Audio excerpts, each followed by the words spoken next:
Welcome, internet individual. Here's some interesting information for you.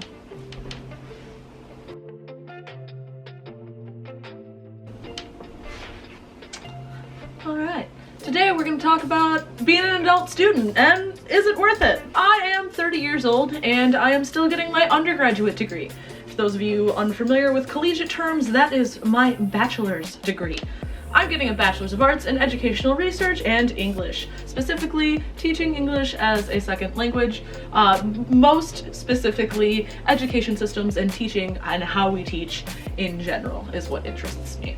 So I'm actually on a longer, much more arduous journey to obtain my PhD, which is a philosophical doctorate. So the difference between a Bachelor's of Arts and a Bachelor's of Science is whether or not you take some science and math classes or whether or not you take a foreign language.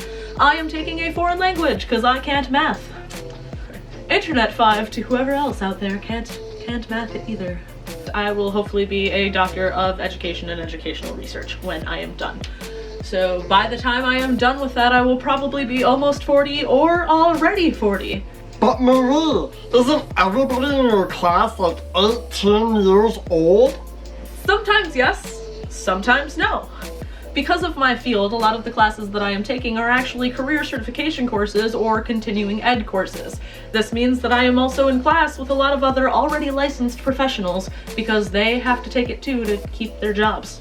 Really, the only times I've had to be in a classroom with a overwhelmingly large number of people 10 plus years younger than me was when I had to take my general education courses. So your gen ed classes are things that you have to take in order to complete all of the requirements for your degree. And most of those classes can be taken online. And I did take most of those classes online, because why not? In the few cases where I have had nothing but 18-year-olds in my class or my teachers were the same age or younger than I am now, I've had nothing but really excellent experiences. For one, college is nothing like high school.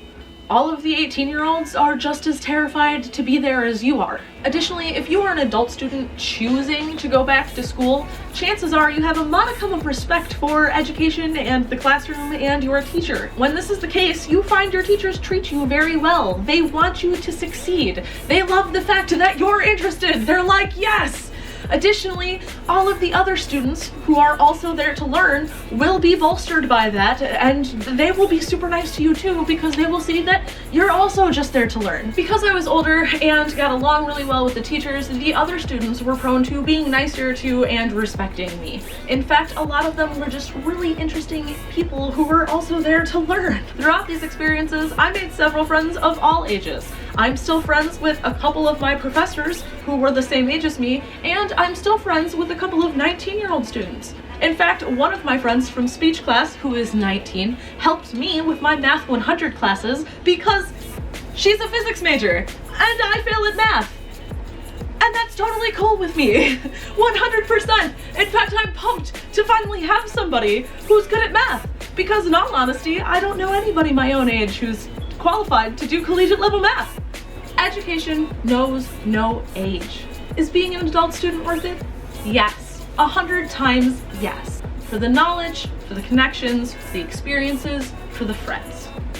If that isn't enough reason to make it worth it for you, perhaps this is.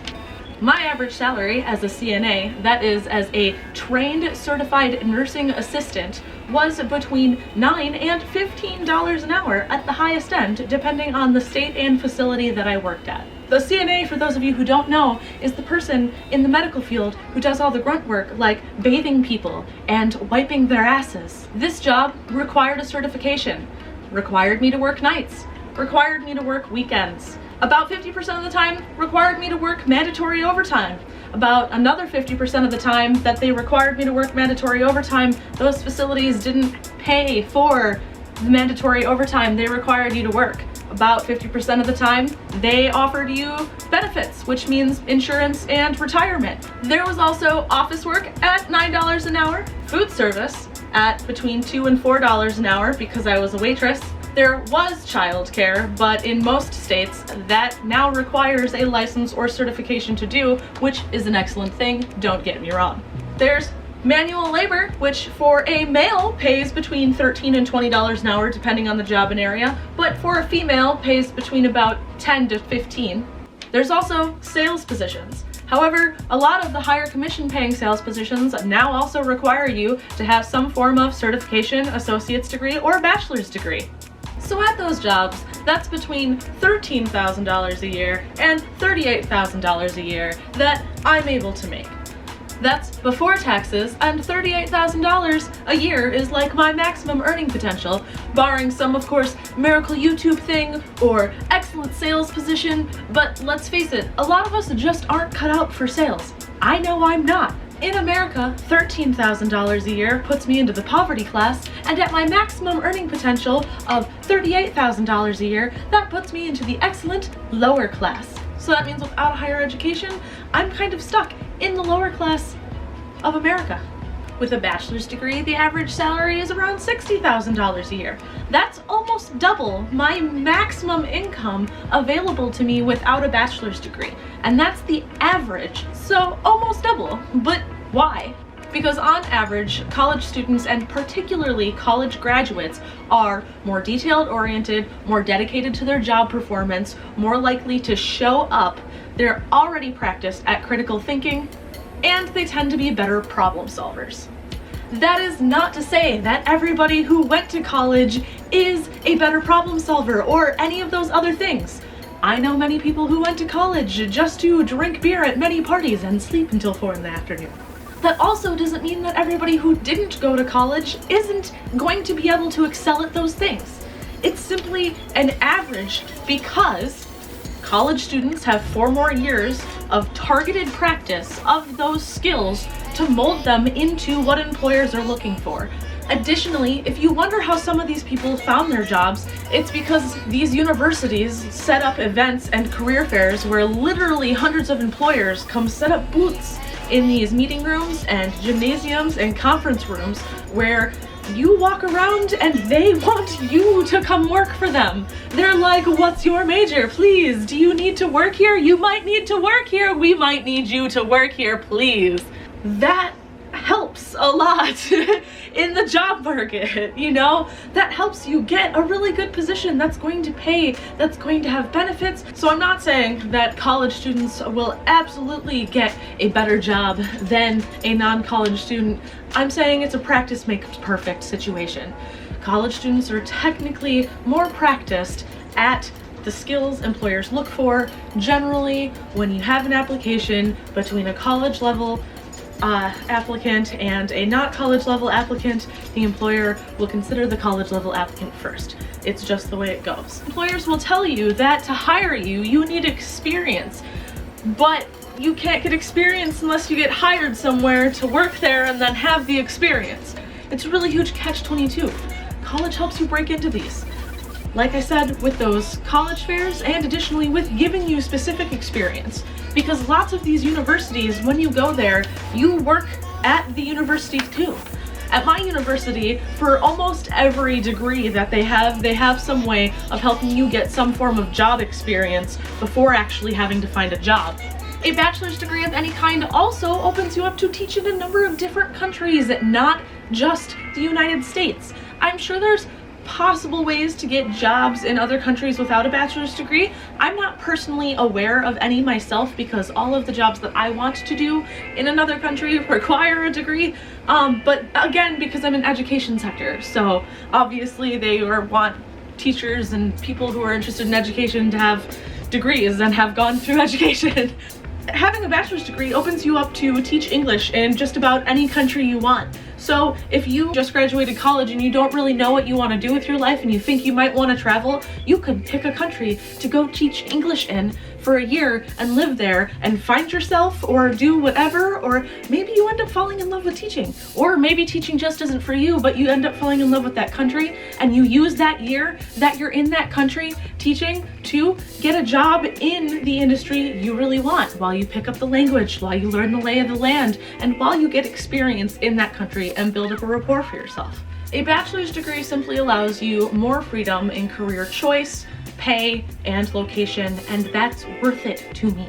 Below I linked smartasset.com's blog post about average salaries in the United States based on education level. This is where I got the higher level education salary from. The lower level education system salaries have been my actual salaries up until this date. That is what I have made per hour at any job I've ever worked in said categories. Additionally, the male segment of manual labor is the ranges of money husbands ever made for working manual labor jobs. So those are our real life experience as laborers or workers without a bachelor's degree, real life salaries that we have been able and capable to obtain without that further education in America. And I want to say, not necessarily without further education. Both Mark and I have further education. I hold many certifications. I just never completed a full bachelor's degree before.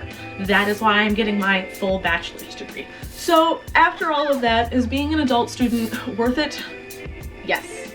Yes, yes, yes. 100 times yes, 1,000 times yes, 1,000,000 times yes. If not for the experiences, the people, the knowledge, then definitely for the drastic change in lifestyle that comes with the doubling of your yearly income. Being an adult student, most definitely worth it.